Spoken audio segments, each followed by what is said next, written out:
Hi, my name is Loren. Thank you for that great introduction. I'm so excited to be here today, and I'll get into my presentation because Space Center Houston is very near and dear to my heart. Also, I feel like my presentation might be a little different just because it's going to go over the contents of my book and a little bit about me, but I'm going to try and zoom through, see if I can get any questions in at the end, but I do go a little long, so bear with me. It's a journalist curse. All right, so my book is called The Six. It's about the first 6 women astronauts at NASA. And a little bit about me. I like to say that NASA is in my blood. So this is a picture of the crew of STS-41G, which is featured in the book, and that you might recognize as Sally Ride.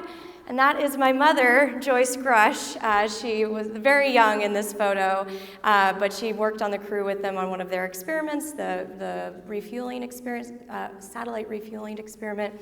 And I don't have a fun picture of my dad with any crew, but this is my father, who looks very 70s in this photo, very early 80s. And my parents both met here at JSC, or next door at JSC, fell in love, had me, so if it weren't for the space program, I would not exist. And again, I love that I am here today because you all probably know this area quite well, but I grew up just down the road in Friendswood, Texas, and for anyone who does live in this area or knows this area well, it actually was very common to have parents who worked in the space program. It wasn't unique to me, and so I actually grew up surrounded by space and JSC and shuttle things all the time. In fact, one thing I like to brag about is that I went to JSC daycare, and that is me, very, very young and aspiring space reporter. Actually, the truth is, for the longest time, I did not find space or my upbringing to be very special, just because, as I mentioned, it's not unique to have parents who work for the space program when you live in this area. And so I found myself for a long time gravitating away from space until I ended up leaving the Houston area and even going to Austin. I went to UT for school. And whenever I would tell people that I grew up next to JSC and that my parents worked for the shuttle program, I saw their eyes light up, and they would get really curious and ask all these questions. And so I started to get a newfound perspective on my upbringing and started to realize, hey, actually this is something really unique and special and something that shouldn't be taken for granted. And so as I pursued a journalism career, I started to think to myself, I wonder if I could write about space all the time. And sure enough, some people were crazy enough to let me do it. My first big job working on the space beat was at a website called The Verge. You can tell I'm the space reporter because they gave me the book with the NASA logo on it. That's the logo manual. I don't know if anyone remembers that. And so that's really where I got my chops reporting on space, and I've covered various commercial companies. Obviously, this is me at SpaceX with the Crew Dragon, another SpaceX adjacent photo out at the Cape.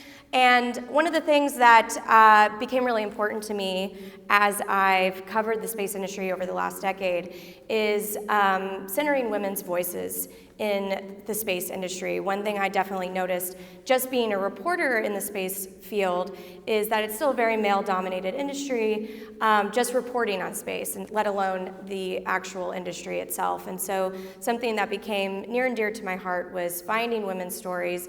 I've become very close with other women space journalists. We're a growing bunch, and there's many amazing ones out there. But when I came time to writing a book, I thought to myself, I really want to center women in the space industry, and I kept thinking about, who are the first ones? I kind of started with the idea of who are the first female space reporters, and then that ultimately led me, well, who are the first women at NASA to go to space? And so that led me to this lovely group that I've dubbed them as the Six, the first 6 women that NASA allowed into the astronaut corps. So for those who might not know, we have Ray Seddon in order from left to right, Anna Fisher, Judy Resnick, Shannon Lucid, Sally Ride, and Kathy Sullivan. But first, before I go into them, I just want to do a little bit of background history. So again, you probably all know this story, but we have the Mercury 7, and I'm sure you can all see what they have in common. But of course, what they also had in common was the fact that they were all military test pilots. And when NASA ultimately made the decision of what criteria you needed in order to join the space program, it served as a de facto ban on women, because they said that you did need military jet piloting experience, but women were not allowed to fly jets at the time for the military, so there was no way for women to gain that experience. But there were many accomplished women pilots, and so one that gets highlighted frequently and is highlighted in the book is Jerry Cobb, and she's well known for helping, kind of being the ringleader of the so-called Mercury 13. Not a great name for them, I know, but the Flats is also a name that they've been given. But she got a lot of attention because she was recruited by Dr. Randy Lovelace, who's known for creating, quote unquote, the right stuff criteria for undergoing his tests, and this is a picture of her in one of those tests next to a capsule. And she passed all the tests, and she recruited other women to do the tests with her, and they also passed. And ultimately, they wanted to keep training and to see if they had what it takes to get to space. And they had a set of training. They were supposed to train at a military base after they had passed these tests, but then when the military got word of it, they asked NASA if this was an official program, and NASA was like, no, actually, we are not associated with this, and then they canceled the test. And so Jerry and Janie Hart here went on a fierce campaign to try and get the test reinstated, and they lobbied Congress in a fairly famous congressional hearing, and basically NASA came in on one of the days of the hearing and torpedoed all of their hopes and dreams of being able to actually continue training.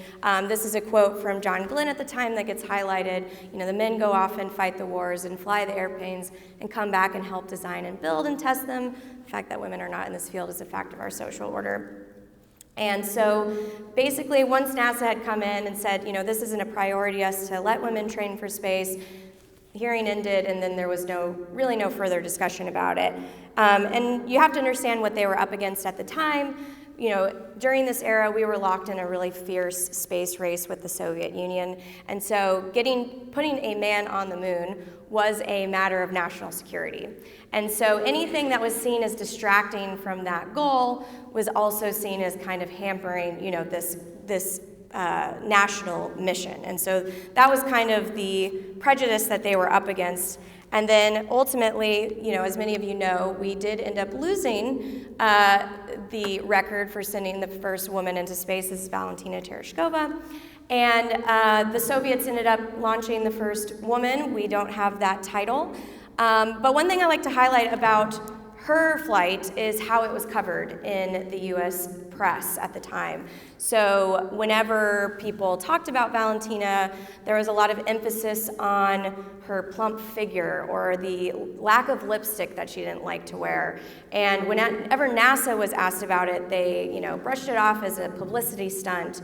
And then there were very terrible rumors that she had suffered some kind of breakdown while she was flying. So it was very clear at the time that this was just, you know, sending women into space was just not something to be taken seriously, and that it was just a gimmick. And, you know, there's a argument to be made that the Soviets may not be, you know, a very feminist, you know, this wasn't a feminist thing that they were doing. That's a whole other discussion, but ultimately, when it came to NASA's perspective, it was not a priority. But as the 60s changed to the 70s, the world outside of NASA began to change. We had the civil rights movement and the feminism movement, and so NASA was actually starting to get questions about why it had not allowed women and people of color into the astronaut program.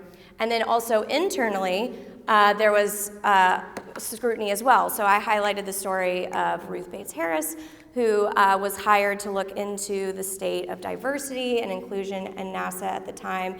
And unprompted, she compiled a report with a few of her colleagues about female and minority representation within NASA, came up with a pretty damning report, and I like to highlight this specific quote. There have been 3 females sent into space by NASA. 2 are Arabella and Anita, both spiders. The other is Miss Baker, a monkey. And there was a lot of criticism of NASA at the time because she was fired after this report came out. NASA argued that, she wasn't fired because of the report, but for other reasons. Anyway, the damage is done, Barbra Streisand effect in effect, and ultimately NASA started to get even more scrutiny about why it hadn't allowed women and people of color into the space program, or into the astronaut corps.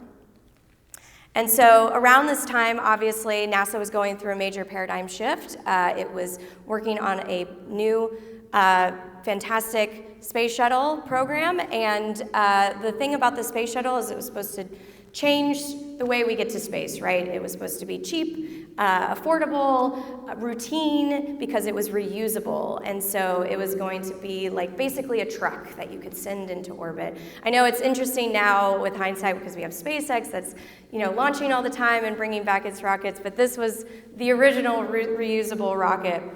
I like to remind folks. And another thing about the Space Shuttle is that it was going to be bigger. So the cockpit was going to be bigger, and it was going to do all sorts of things. It was advertised as basically getting whatever you needed into space. And so NASA wanted bigger crews, and it wanted people that could wear a variety of hats because they were going to have to serve as satellite deployers, researchers, doctors, all sorts of things. And so ultimately, NASA created a new role called the Mission Specialist role. And that allowed for not just, it didn't just open up be it for women and people of color, but it was also for researchers, academics. So you didn't necessarily needed to have that jet piloting experience in order to apply for the program. And when they also did this, this astronaut recruitment, they also made it very important to put finding women and people of color front of mind. And so that dictated the choices that they made, how they advertised the program. Nichelle Nichols from Star Trek did a PSA that's really great to try and encourage more people to join the program. And that ultimately led them to the 6. And the one thing I like to highlight about this group is that they have an extremely diverse background in terms of where, what they studied and where they came from. So Ray Seddon was a surgeon, Kathy Sullivan an oceanographer and geologist, Judy Resnick an electrical engineer, Sally Ride an astrophysicist and also a tennis champion, and then Anna Fisher, an ER doctor, and Shannon Lucid, a chemist. And so I always like to highlight that because it's just a great illustration that there really is no one true path to space. Truly, you can find your way to space in a number of different ways. And they came on board NASA during a really fun era. This is the TFNG's class. They came on in 1978, and they were, up until that point, the most diverse group that NASA had selected. Obviously, there were still plenty of white men in the crowd, but it did have the first people of color and the first women to ever join the astronaut corps. And just for anyone who may not be aware, but you guys are all space nerds like me, the TFNG stands for the 35 New Guys, but it also stands for something else, the F in New Guys, as a cheeky nod to the fact that they all know that they were the rookies that came in. And so the women were put through their paces just like any other astronaut would be. They had to stay current in NASA's fleet of T-38 jets. And because some of them did come in with piloting experience, but because they were not jet pilots, they were backseaters, and so they had to learn how to fly with a pilot in the front seat. But I've talked to a few of their former colleagues, and plenty of them told me that they let them take off and land against NASA's better judgment, but we can admit that now, many years later. And they went through very rigorous training for about a year. Not only did they have to fly in the jets, but they also were basically in the classroom a lot of the time, just learning the ins and outs of the shuttle, every component, every subsystem, because when you're up in space, there's no one there to help you but you. You have to fix it yourself. And then they also got to fly in the famous Vomit Comet, which is the plane that does parabolic flight, which I've also taken myself, and I did not vomit. I would like to brag about that. And while while NASA was very keen to make space for the women at NASA, there were some hiccups along the way, obviously. I think the previous presentation talked about there was obviously female discrimination within NASA at the time, but they did try and do their best to be accommodating to them, so a lot of changes needed to be made. For instance, adding a women's restroom at the gym, for instance. There just wasn't one there. Having various accoutrements for them in order to have their basic hygiene. And when I've spoken to the women, they do all say that they felt like their experience at NASA was great. They understood that maybe some men were not happy with them joining the astronaut corps. There are definitely some recorded instances of people not being too happy with the inclusion of women into the program, but they said that they didn't hear about it and they felt like they were treated well. But of course, there were some fun, embarrassing moments. I always like to highlight the infamous makeup kit that NASA created for Sally Ride's first flight. But one thing I like to highlight about this, obviously Sally kind of rolled her eyes at that, just being the kind of person that she was, but I think this is a good illustration of that. NASA was trying its best to be accommodating and to women, and also the makeup kit wasn't universally derided by the 6 women. Ray has talked about the fact that she had requested a few items because being an astronaut is not just flying to space. I mean, primarily you are a spokesperson for the agency and you are a public figure. And so overnight, these women went from being, relatively unknown people in their fields to suddenly having cameras and spotlights thrust in their face. And heck, I'm wearing makeup today, it's not something that, everybody hates. And so I think it's a good indication that, the group had varying degrees of opinion, and NASA was trying its best. And then, of course, another great story highlighted in the book is how when Sally was doing her bench checks ahead of her flight, she pulled Kathy in to help her look through her stuff, and she found a pink plastic tube and then pulled it out, and it was another pink plastic tube, and they realized that they had packed her 100 tampons for her 7-day mission into space. And when they asked her if that was enough, she'd be like, you can cut that in half and it'll be just fine. So ironically, when doing the research for my book, I would say the biggest hurdle that the women had to deal with was the press, which is funny for me, being a journalist. I hope that we've come a long way, but I feel like the questions that the women were asked, the way the stories were crafted around them in the newspapers and in the and TV shows at the time really illustrated just how people just could not wrap their heads around women going into space, women and men going into space together. And so I always like to show a few clips, and this is a clip of Judy Resnick being interviewed, and I hope you enjoy it.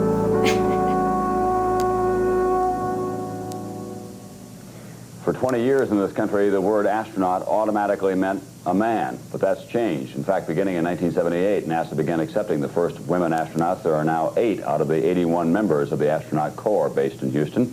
One of the first half dozen to be accepted is Judy Resnick, now 32 years old, a native of Akron, the holder of a doctorate in electrical engineering from the University of Maryland. She is single, she plays the piano, and she's a runner. She's not quite a pilot. I guess you fly in the back seat of the T-38s, right? That's correct. So you have certain aeronautical skills and so on. Yes. But when you're a little girl growing up in Akron, Ohio, did you say, gee, I'd like to be an astronaut someday? No, I really didn't think about it until right about 4 years ago when NASA announced that they were looking for astronauts who would be engineers and scientists on the Space Shuttle, and it was accidental that I heard about it, and I just took a chance and applied. Yeah. But once you got into the program, wasn't there a little bit of resentment or a little bit of male chauvinism that was demonstrated to you? This is a very male kind of fighter pilot world that you were entering. Not at all. As a matter of fact, I think everybody leaned over backwards to make sure that we were treated as equals right from the beginning. Is there anything in the space program that women inherently do better than men? Not that I can think of. We're smaller, but Yeah. that's about the only thing. But that hasn't changed anything. No. You had to change the uniform some, though. You did have a little talk with them about that. Well, the only thing that they had to do was make a smaller size pressure suit. One size fits all, small size for men doesn't fit small women, so we now have an extra small. Okay. We want to show some videotape of some of the physical training that you have to undergo at NASA. You can talk about that a little bit as we take a look at it now with Judy Resnick. It's a pretty tough program. Were you prepared for this, for the physical difficulty of it? Well, it's not really so difficult physically. It's a lot of new things, but they lead you through it by the hand. This is a demonstration of Now, wait a minute. That doesn't look like a lot of fun for a Saturday afternoon to me. I don't know about you, but... Well, you have to learn how to survive in case you have to get out of an airplane in a parachute, and they teach you step by step how to fall, how to be dragged. That's the impact you feel if you go through an ejection seat, and it's really not as bad as it looks. They show you how to fall into the water by, instead of letting you fall the first time, they let you slide down a slide wire. Like I say, they break you into it gradually. Were you a tomboy when you were a kid? No. You weren't, and you took to this right away. You like it. It was fun. What's the best part about being an astronaut? Everything. You just like it all? Yes. You get to exercise your training, electrical engineering, and expand your knowledge enormously, I would think. Yes, I think the best part technically is that it's a very well-rounded approach to science and technology, and we get to do a little bit of everything and state-of-the-art, and it's always a challenge. What happens when you meet a man who's not in the space program and doesn't know who you are, and you say, I'm an astronaut? Does he say, yeah, you're too cute to be an astronaut. Come on, little lady, you can't be an astronaut? I just tell him I'm an engineer. You don't tell him you're an astronaut? Not unless he asks. You really, you mean when you meet people for the first time? What about the whole business about social relationships? Does it make it, are some men threatened by the fact that you're an astronaut? I don't know. If they are, they're probably not my friends. Yeah. But all the people that I know, it doesn't bother them, and you're a professional person, whatever you do, whether you're an astronaut or a doctor or anything. Are there discussions in Houston about what happens when men and women go into space for the first time together? There's not discussions among us. Yeah. There aren't any discussions or preparation for the social impact of that, and well, you know, we're going to be talking about it after all, if you're up there in some kind of a prolonged space mission, and there may be even relationships that will develop between men and women. Well, I think from our point of view, since we're so used to working together professionally that we look at each other as professional colleagues on the ground and in orbit and whatever, and we view it that way, period. Do you think the time will come when there will be romance in the outer space, though? Oh, gee, I really couldn't tell you that. But people have just right now, just a wholly professional attitude about it, and NASA has not begun to form any kind of a seminar or any kind of a training program for people to deal with that publicly or otherwise. Oh, not at all. It's a career to us, and we treat it that way, and so does NASA. When do you expect to go up in the shuttle? Oh, it's going to be a few years for us who are relatively new, but it's worth the wait. You'll be patient enough. I'll try. Okay, great. Judy Resnick, nice to have you with us this morning. We'll see you tomorrow morning back here as you help NBC News with its coverage of the launching of the Columbia Orbiter. We'll be back right after this word. I just love this. This is actually on YouTube, you can find it, but it's just, I think it's just a really great illustration of like, this was the kind of questioning that the women were getting at the time. And then I have a shorter clip real quick that is fairly infamous, and I got this from FOIAing NASA, that's the Freedom of Information Act, because it was COVID and I was not allowed into the archives, and so I'm really happy I was able to get this clip, but I'll just play it real quick for you guys. Headquarters. Jerry Hannafin, Time Magazine. Dr. Ride, a couple of fast, quick questions here, sir. Ma'am, what are you going to do after the end of this flight? Are you going to, do you think you'll become a footnote in history, or will you go on the shelf? What are your forward plans after this flight? Cancel your subscription to Time? Well, my plans right after this flight are to get back into the astronaut office as soon as they'll let me and get back in line for another flight. I think that's what I've said all along I really want to do, and that's what I'm planning to do. Good luck. Second, Tom Halloway, again, quoting him, spoke admiringly of your competence as a member of the crew. Now, Dr. Wright, during your training exercises as a member of this group, when there was a problem, when there was a glitch or whatever, how did you respond? How do you take it as a human being? Do you weep? What do you do? Why doesn't anybody ask Rick those questions?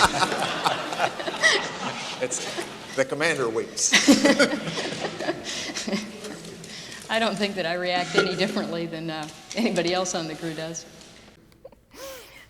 She's a masterful, she was able to lob that back at him. Anyway, I think, as you can see, they understood that the microscope was on them and that basically anything that they did was going to have heightened scrutiny, more so than their male colleagues. And one of the things that I like to point out is that before Sally Ride flew, she said her biggest fear was that she was going to somehow mess up. And I think there's a lot embedded in that phrase because she knew that if there was an issue on the flight, the headline was not going to be Sally Ride makes a mistake. It was going to be first woman makes a mistake. And so that was just kind of the intense pressure that they were under at the time.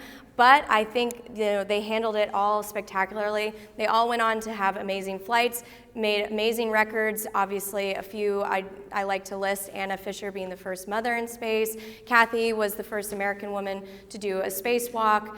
Sally was the first American woman to fly twice. And also Shannon Lucid, who often gets overlooked because she was the last. She held some really impressive records. I didn't get into it in the book, but she would go on to live an extended mission on the Mir space station, and she held the record for the longest time of, oh gosh, I always get it wrong. She was had the most cumulative time in space for a woman and an American for many, many years.